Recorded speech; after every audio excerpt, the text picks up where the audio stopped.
और तरुण राज तो मेरे हिसाब से जैतपुर रहता है, यहाँ लोकल कैंडिडेट भी नहीं है। मामले गंभीर मामले दर्ज हैं, उनको टिकट नहीं मिलता। और तरुण के पास मैं एफआईआर की कॉपी हमारी पार्टी के ऑफिस में पहुंची थी।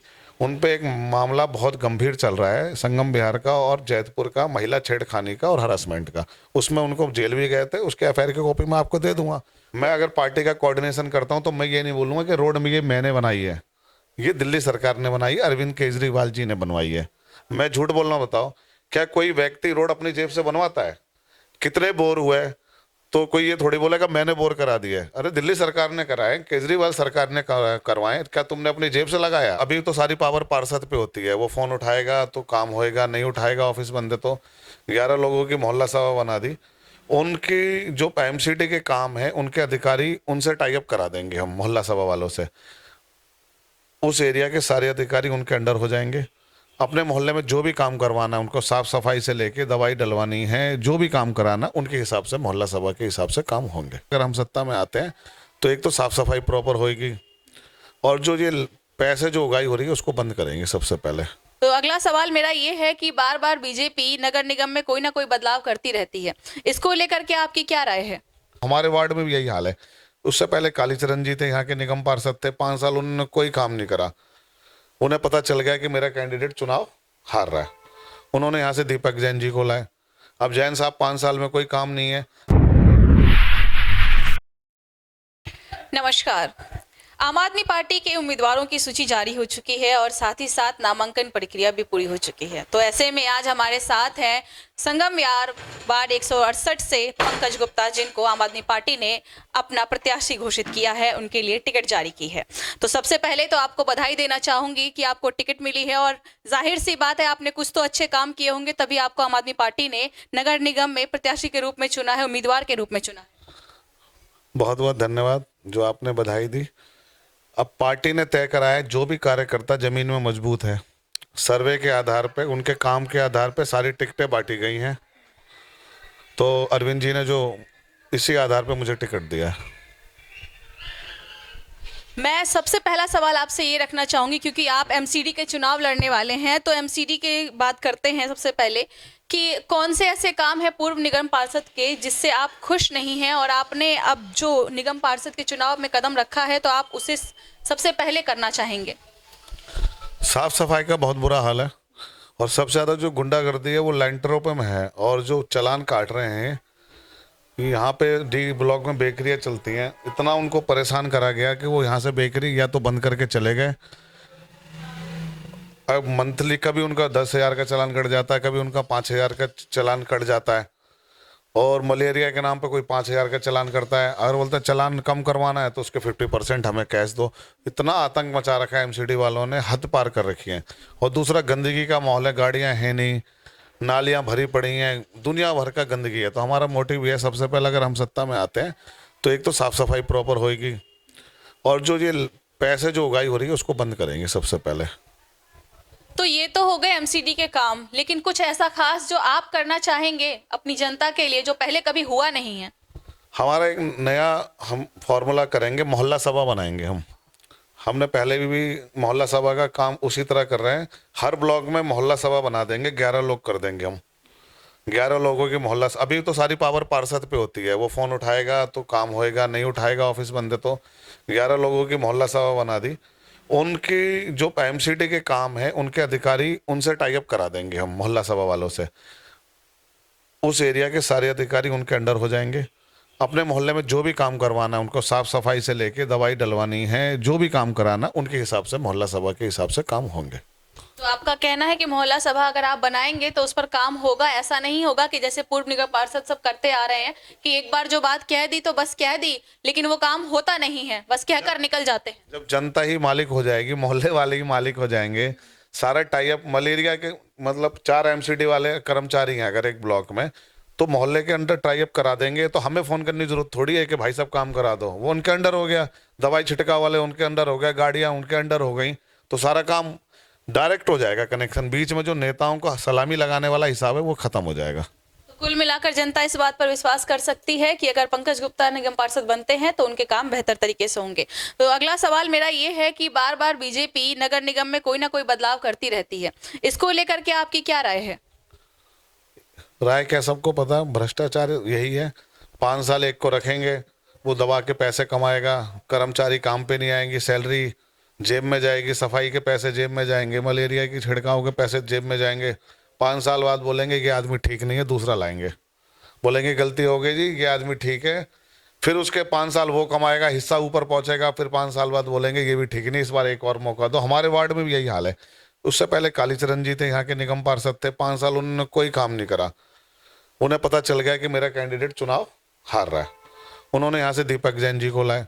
अब जैन साहब 5 साल में कोई काम नहीं है, अगर दम है तो अपने कैंडिडेटों को चुनाव लड़वाएं, अगर उन्होंने अच्छा काम करा है तो। अब वो नीरज गुप्ता जी को ले आए, और नीरज गुप्ता जी इस वार्ड में रहते हैं, मतलब इस वार्ड के नेता नहीं है वो निगम पार्षद 83 वार्ड से थे दूसरी तरफ से।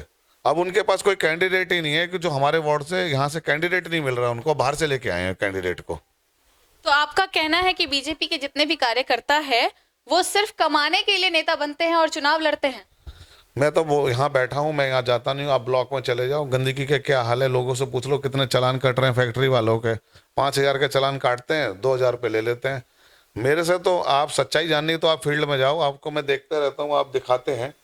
तो टोटल भ्रष्टाचार हो रहा है, उसका हिस्सा ऊपर पहुँच रहा है। एक और बात अभी सुनने में आ रही है कि कई आम आदमी पार्टी के कार्यकर्ताओं को टिकट नहीं मिली, जो कि काफी पुराने कार्यकर्ता है। क्या वजह हो सकती है इसके पीछे की?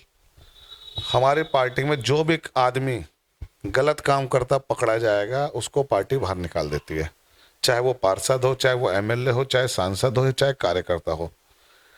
कुछ लोगों की इच्छा है कि वो टिकट चाहिए।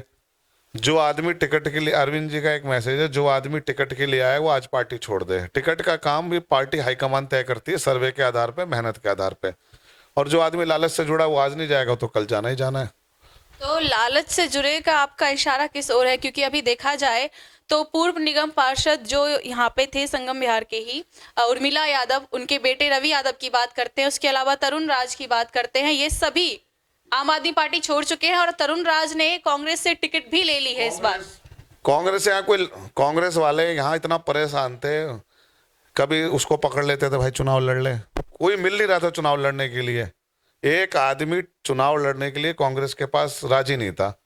अब एक मिल गया जिसके चुनाव लड़ना है तो भाई लड़ ले।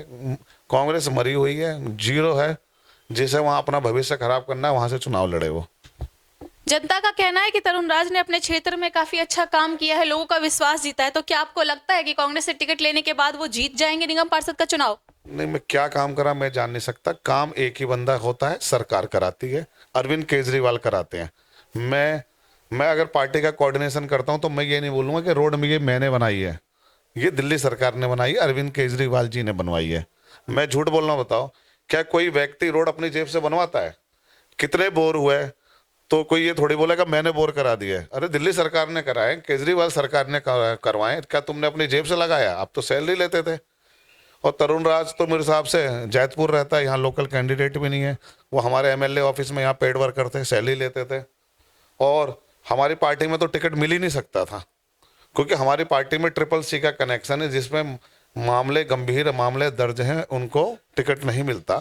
और तरुण के पास मैं एफआईआर की कॉपी हमारी पार्टी के ऑफिस में पहुंची थी, उन पे एक मामला बहुत गंभीर चल रहा है, संगम विहार का और जैतपुर का, महिला छेड़खानी का और हरासमेंट का। उसमें उनको जेल भी गए थे, उसके एफआईआर की कॉपी मैं आपको दे दूंगा। तो ऐसे आदमी को जो संगम विहार का है नहीं और इस पे इतने गंभीर मामले चल रहे हैं भ्रष्टाचार, चोरी के और महिला छेड़खानी के, क्या कोई पार्टी टिकट देगी? कांग्रेस में कोई है नहीं तो उसको टिकट दे दिया। तो कुल मिलाकर आम आदमी पार्टी केवल स्वच्छ और साफ सुथरे लोगों को ही अपनी पार्टी की टिकट दे रही है। मैं बात करना चाहूंगी पूर्व निगम पार्षद की, उर्मिला यादव की। वो तो यहाँ पे पार्षद थी, फिर भी उनको टिकट नहीं मिली, आखिर ऐसा क्यों? वो यहाँ से पार्षद नहीं थे, वो 83 वार्ड से पार्षद थी। वो अपनी महिला सीट छोड़ के वो मेरे वार्ड में उनका बेटा टिकट मांग रहा था।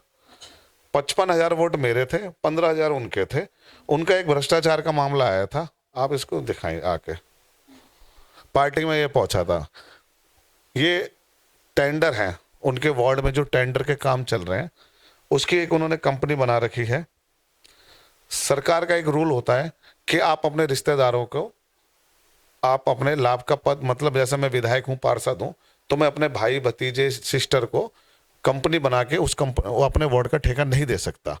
तो ये मामला आया था कुछ दिन पहले, तो इन्होंने अपने सिस्टर के, मतलब अपने जीजा जी जो बीजेपी के मंडल अध्यक्ष हैं, निगम पार्षद के झाड़ू के, और बीजेपी में इनके जीजा मंडल अध्यक्ष, अच्छी बात है, रिश्तेदारी होती है, उसकी कंपनी को इन्होंने सारा, ये मैं टेंडर तो झूठ नहीं बोलेगा ना, मैं आपको कॉपी दे दूंगा, इन्होंने उसमें भ्रष्टाचार करा, अपने जीजा को सारा काम दिलवाया अपने वार्ड में कंपनी बना के, और इस भ्रष्टाचार में इस मामले को पार्टी में किसी ने पहुंचाया, इस मामले से उनको पार्टी से निष्कासित, उन्हें पता चल गया कि मुझे पार्टी से हटा रहे हैं, तो उन्होंने जल्दीबाजी में ये हम पार्टी छोड़ रहे जी, हमें ये नहीं मिला, तो वो इसलिए चले गए कांग्रेस में, क्योंकि अरविंद केजरीवाल के वहां भ्रष्टाचार बिल्कुल बर्दाश्त नहीं कराया। जो भी विधायक या सांसद भ्रष्टाचार में पकड़ा जाएगा उसकी टिकट भी कटेगी, उसको पार्टी से बैठाया जाएगा।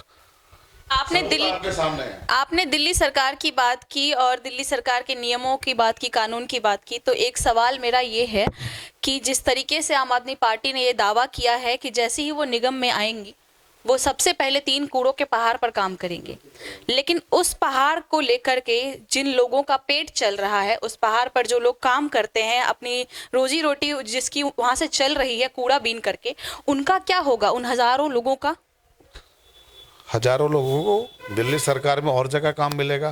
पहले बोलते थे बेरोजगार कहाँ जाएंगे, सिविल डिफेंस बनाया, हजारों लाखों लोगों को जॉब मिली ना, इसी तरह उनको और जगह करा जाएगा। लेकिन वहां से लाखों लोग बीमार भी तो हो रहे हैं। आप देखो, जहां कूड़े के पहाड़ आप चले जाओ, अगर 10 मिनट खड़े हो सकते हो तो बता देना आप। वहां के लोगों को पीलिया हो रहा है, किसी को हैजा हो रहा है, कैंसर हो रहा है, लाख लोगों की जान भी तो जा रही है। दिल्ली सरकार मजदूरों को 5,000 रुपये, अभी काम बंद हुआ तो 5,000 भिजवाए। केजरीवाल जी हर गरीब आदमी का, मजदूर आदमी का ध्यान रखते हैं। पूरे कोविड में 5,000 भेजे। उन लोगों का भी कहीं ना कहीं कोई योजना निकाल के उनके काम की योजना निकालेंगे, लेकिन उससे लाखों लोग मर रहे हैं। दिल्ली पूरी पॉल्यूशन हो रखा है, इतनी बदबू होती है, आप 5 मिनट का 1 सेकंड खड़े नहीं हो सकते। तो इस बीमारी से बचने को, दिल्ली को साफ करने के लिए इन पहाड़ों को हटाना पड़ेगा, कूड़े के पहाड़ों को। वहां पर काम करने वाले युवाओं का ऐसा कहना है कि अगर हम कंपनी में काम करेंगे तो 8 से 10 हजार रुपए कमाएंगे, लेकिन अगर यहाँ हम काम करते हैं तो एक दिन का 1,000 रुपए कमाते हैं। तो हम यहाँ काम करके ज्यादा खुश हैं क्योंकि हम अपने तरीके से काम करते हैं। आप केमिकल की फैक्ट्री लगा लो, वहां से तो फिर 2,000 डेली कमाएंगे, लेकिन आसपास के मोहल्ले वाले तो मर जाएंगे ना। किसी के बेनिफिट के चक्कर में आप किसी समाज को या आसपास एरिया को मौत के मुंह पर थोड़ी धकेल सकते हैं। दिल्ली सरकार की, केजरीवाल की जिम्मेवारी ये भी तो है कि लोगों को बीमारी से बचाना और आसपास का पॉल्यूशन उसको खत्म कराना। ये तो बीमारी को थोड़ी एक्सेप्ट करेंगे, बताओ ना आप अपनी जगह सही है, पार्टी अपनी जगह सही है, लेकिन वहां पर काम करने वाले मजदूरों को आप किस तरह समझाएंगे? मजदूरों के लिए कोई ना कोई योजना निकलेगी। 8,000 तो कोई कहीं होता नहीं है, उससे अच्छा मिलेगा जो हो। मजदूरों के लिए बहुत योजना निकाल रहे हैं, उसमें अरविंद जी उनको, दिल्ली सरकार कहीं ना कहीं उनको सेट करेंगे। तो अंतिम सवाल मेरा आपसे यही है कि अगर आप नगर निगम का चुनाव जीत जाते हैं तो क्या अगली दावेदारी विधायक के चुनाव में होगी? नहीं, विधायक की जिम्मेवारी, हमारे वहाँ सिटिंग विधायक है दिनेश मोहनिया जी, वो आंदोलन के पुराने साथी हैं। विधायक तो वही लड़ेंगे, मेरा केवल पार्षद तक है, क्योंकि सिटिंग विधायक तो हमारे हैं यहाँ पे। विधायक तो वही लड़ेंगे, हम पार्षद लड़ेंगे, उसके बाद उनको विधायक बनाने का काम करेंगे। उम्मीद करते हैं कि अगर पंकज गुप्ता नगर निगम का चुनाव जीते तो जनता के लिए वो सारे काम करे जो ये कहते आए हैं और जनता भी कहती आई है। तो आप कौन से ऐसा वादा है जो जनता से करना चाहेंगे और उसे पूरा करने की आप में क्षमता भी है? जो निगम के काम होते हैं पार्षद के, उन सारे कामों को 100% करेंगे। मोहल्ला सभा बना के जनता को मालिक बनाएंगे, नेता को बीच में सटाएंगे, अधिकारियों और जनता को डायरेक्ट कनेक्ट करा के काम कराएंगे। और मैं बीजेपी वालों से एक अपील करना चाहता हूँ, कृपया करके साफ सुथरे लोगों को चुनाव लड़ाओ, हर बार कैंडिडेट नहीं बदलना पड़ेगा। और नीरज जी बहुत वरिष्ठ संगम बिहार के, मतलब वरिष्ठ नेता हैं और बहुत अच्छे व्यक्ति हैं, लेकिन मुझे उनसे उम्मीद थी कि वो जहाँ से निगम पार्षद थे, अगर उन्होंने अच्छा काम करा तो उन्हें अपने एरिया से चुनाव लड़ना चाहिए था, ना कि एरिया बदल के मेरे वहाँ से चुनाव लड़ना चाहिए था। एरिया वही बदलता है जिसने काम नहीं करा होता। अगर नीरज जी अपने अच्छा काम करा होता तो अपने एरिया से लड़ते। आज उनको एरिया छोड़ के दूसरे एरिया में चुनाव लड़ना पड़ रहा है, इसका मतलब उन्होंने अपने वहाँ काम नहीं करा। और संगम बिहार की जनता वार्ड 168 में हम 5 साल से लगातार सेवा कर रहे हैं, यहाँ लोकल रहते हैं। बाहरी आदमी को बहिष्कार करेगी, उनको वोट नहीं पड़ेगा। उम्मीद करते हैं पंकज गुप्ता ने जो जनता से वादे किए हैं वो वादे पूरे हो और नगर निगम का चुनाव अगर वो योग्य हैं तो वो जीते और जनता के लिए वो काम करे जो पहले कभी हो नहीं पाए। कैमरामैन हफीज के साथ मैं नमिता चौहान, एनसीआर समाचार, दिल्ली।